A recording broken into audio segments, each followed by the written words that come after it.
오늘 말씀은 열왕기하 2장 15절에서 마지막 25절까지의 말씀입니다.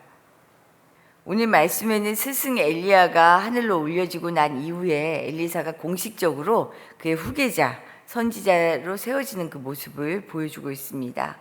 사실 오늘 우리가 읽은 본문 바로 앞에 어제 읽었죠. 엘리야가 하늘로 올려지면서 몸에서 떨어진 겉옷을 가지고 엘리사가 요단물을 쳐서 갈라지게 하는 사건이 있어요. 마치 모세가 홍해를 건널 때 지팡이로 갈랐던 것과 같은 모습이죠. 그런데 이런 모습은 또 이전에 엘리야가 똑같이 행했어요.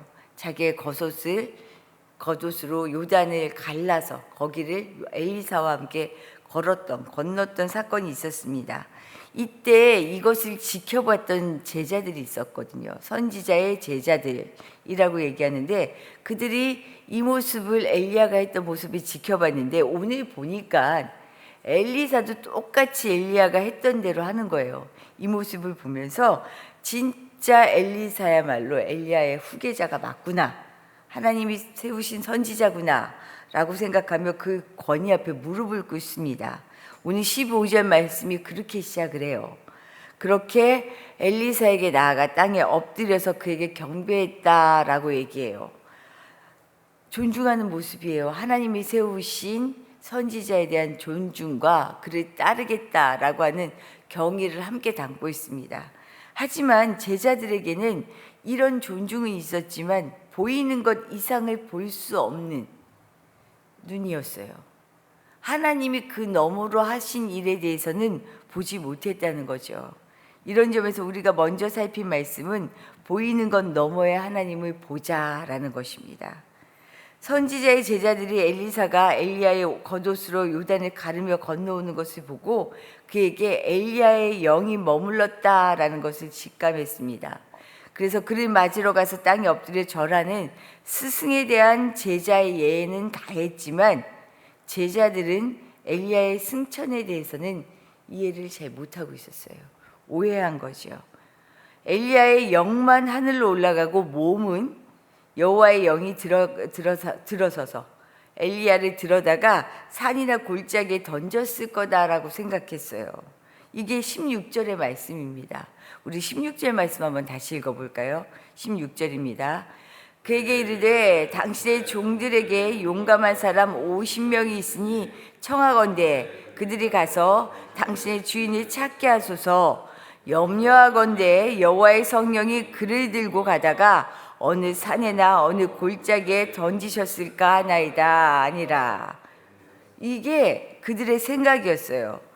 영은 하나님께로 갔을 거다라는 신뢰가 있었지만 몸은 던져졌을 거다.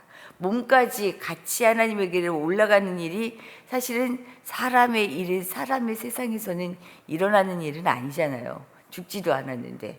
그래서 이들은 그렇게 생각한 거죠. 찾아야겠다. 스승의 시신이라도 찾게 해달라라는 겁니다. 그래서 제자들은 50명의 용감한 사람이 있으니 찾자고 청하는데 엘리사는 분명히 말하죠. 보내지 말라. 엘리사는 알고 있었거든요. 그가 눈으로 목도한 것이 있었거든요. 그럼에도 불구하고 스승에 대한 충성심이 얼마나 강한지 결국은 엘리사가 더 금하기가 무색하다라고 생각할 만큼 간청을 해서 사흘 동안에 보냅니다. 가라. 어쩔 수 없이 보내죠. 근데 사흘 동안 허탕을 치고서야 자신들의 뜻을 굽힙니다. 이들을 보면서 엘리사가 말해요. 내가 가지 말라고 했잖아. 아니라고 했잖아. 안타까운 마음을 전합니다. 내가 알고 있는 이성적인 판단과 근거가 하나님의 뜻을 이해하고 알아가는데 장애물이 될 수 있다라는 것을 보여주고 있어요. 보이는 세상에서 보이는 것을 말하고 이야기하는 건 너무나 당연하죠. 그리고 참 중요합니다. 하지만 이 당연한 일 속에서 우리에게는 또 다른 눈이 필요해요. 눈에 보이지 않는 하나님의 일을 볼 수 있는 눈. 보이는 것에 그치는 것 같은데 세상이 돌아가는 것은 늘 말씀드리지만 보이지 않는 하나님의 일이 있다. 계획이 있다라는 거죠. 이걸 볼 수 있다면 이 사람이 진짜 지혜 있는 사람이잖아요. 내 생각과 사고를 넘어선 하나님의 일을 볼 수 있는 것은 바른 믿음으로 인도하는 성령의 능력이 아니고서는 불가능합니다. 이미 어제도 말씀해서 보았지만 제자들도 엘리사도 알고 있었어요. 올려질 것이다. 엘리야가 우리 눈에서 분명히 올려질 것이다 라는 것을 알았어요. 그런데 그들이 완전하게 알지 못했다는 것을 오늘 알 수 있죠. 영만 올려지는 줄 알았던 거예요. 몸은 남고. 내가 그의 손에 못자국을 보면 내 손가락을 그 못자국에 넣으며 내 손을 옆구리에 넣어보지 않고서는 믿지 않겠다라고 단언했던 도마에게 예수님이 하신 말씀이 있죠. 보지 못하고 믿는 자가 복되다. 우리가 복된 삶을 산다는 것은 세상에 보여지는 것에 한정지어서 사는 사람이 아니라 세상에서 하늘을 볼 수 있는 눈, 세상에서 하늘을 살아가는 능력. 세상은 악하고 우리에게 많은 시련을 주지만 그 속에서 주님 때문에 행복한 거예요. 이보다 복된 삶이 있을까라는 생각이 듭니다. 보이는 건 너머에 하나님을 보는 사람, 이 사람이 복된 사람이죠. 우리가 오늘도 복된 사람으로 살 수 있기를 축복합니다. 이렇게 공식적으로 선지자의 사명을 부여받은 엘리사가 행한 첫 사역이 오늘 뒤에 두 가지로 나오는데 이 두 가지 일이 아주 대비적이에요. 하나는 생명과 축복의 일이라면 다른 하나는 죽음과 저주의 일입니다. 그런데 이처럼 생명과 죽음이라는 대비적인 결과의 근원은 이유는 한 가지였어요. 뭐냐면 여호와와 그가 보내신 선지자를 인정하고 경외하는지 아닌지의 결정이 되어 있어요. 한마디로 생명과 죽음은 하나님을 인정하고 경외하는 삶에서 결정된다라는 것입니다. 이것이 우리 두 번째 말씀이에요. 첫 번째 사건에서 엘리사는 17 성읍의 물의 근원을 소생시키는 일을 해요. 이게 뭐냐면 그가 여리고에 머무는 동안 여리고의 주민들, 백성들이요 성읍의 수질 문제를 호소합니다. 19절 하반절에 나와요. 19절 하반절 여기서 이렇게 얘기해요. 이 성읍의 위치는 참 좋습니다. 그러나 물이 나빠서 토산이 익지 못하고 떨어집니다. 라고 토로하는 거예요. 새로운 선지자가 세워지자마자 이들이 요청하는 문제가 물이 문제예요 라고 얘기해요. 하나님의 사람에게 이와 같은 어려움을 호소하는 이유가 뭘까요? 사실 이 물의 문제를 해결하는 게 사람의 힘으로 되어지는 건가요? 아니에요. 이 당시에 할 수 없는 일이에요. 하나님이 도우셔야 해결할 수 있는 일이라는 겁니다. 즉 선지자를 통해서요 하나님의 도우심, 긍휼하심을 지금 구하고 있어요. 이런 간절한 호소에 대해서 엘리사가 대답합니다. 새 그릇에 소금을 담아 가지고 오라. 그러니까 또 사람들은 어떻게 해요? 군말 없이 바로 선지자의 말을 따르죠. 엘리사는 마치 모세가 하나님의 지시로 마라의 쓴물에 나무를 던졌던 것처럼, 그래서 쓴물이 그 유용한 물로 다시 사용할 수 있는 먹는 물로 바뀌었던 것처럼 물 근원에 소금을 던지는 거예요. 이때 그가 선포합니다.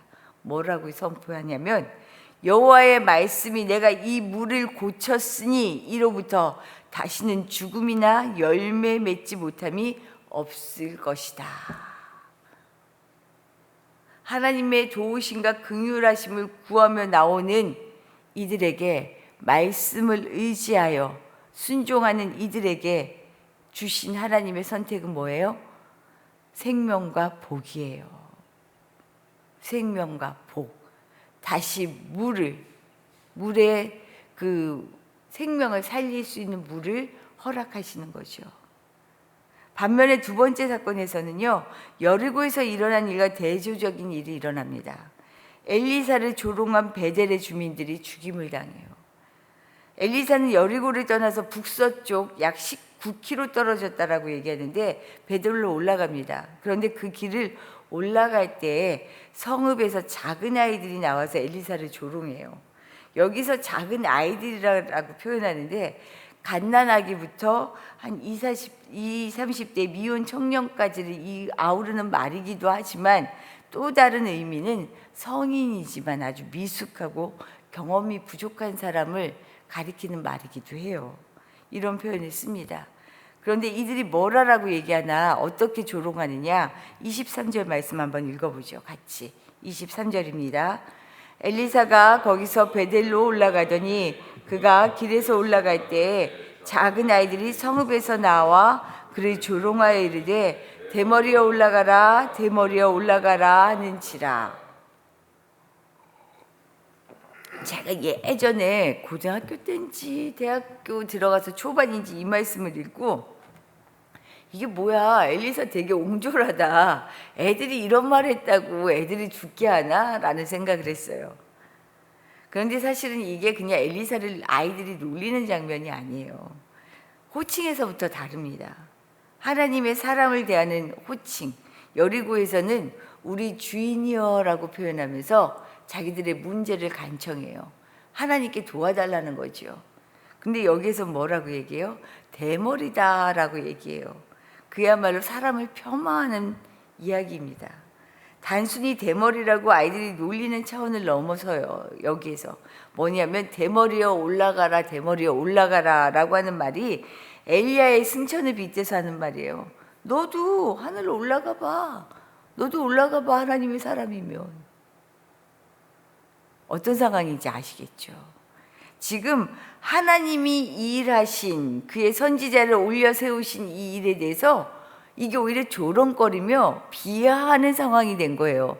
하나님에 대한 경외심, 존경이 없어요. 선지자는 말할 것도 없겠죠.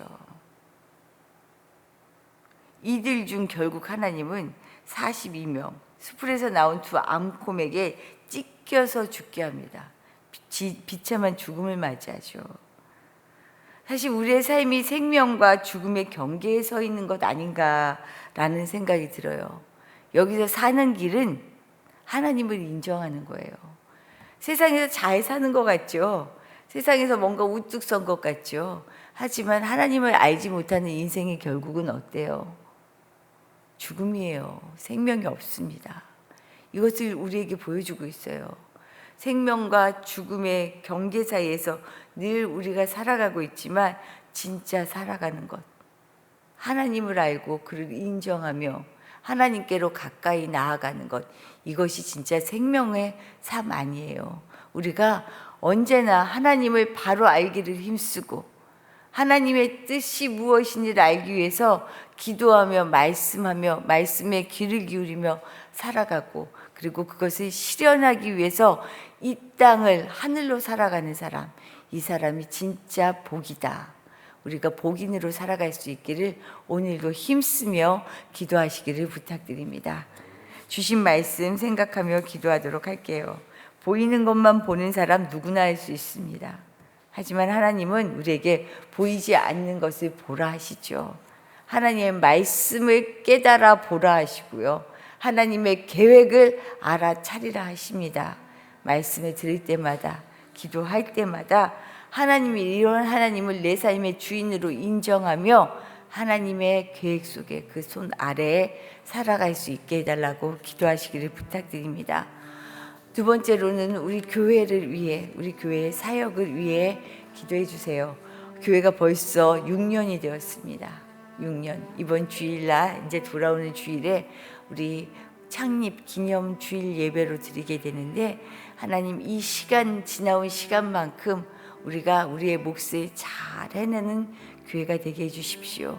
세상은 생명과 죽음 사이의 경계에 있는데 우리가 생명으로 인도할 수 있는 교회, 우리 교회가 하는 사역과 우리 교우들의 삶에서 드러나는 일들이 교회로 마땅히 생명으로 인도하는 그 일을 잘 감당하게 해주십시오. 함께 기도해 주시기를 부탁드립니다. 기도하겠습니다.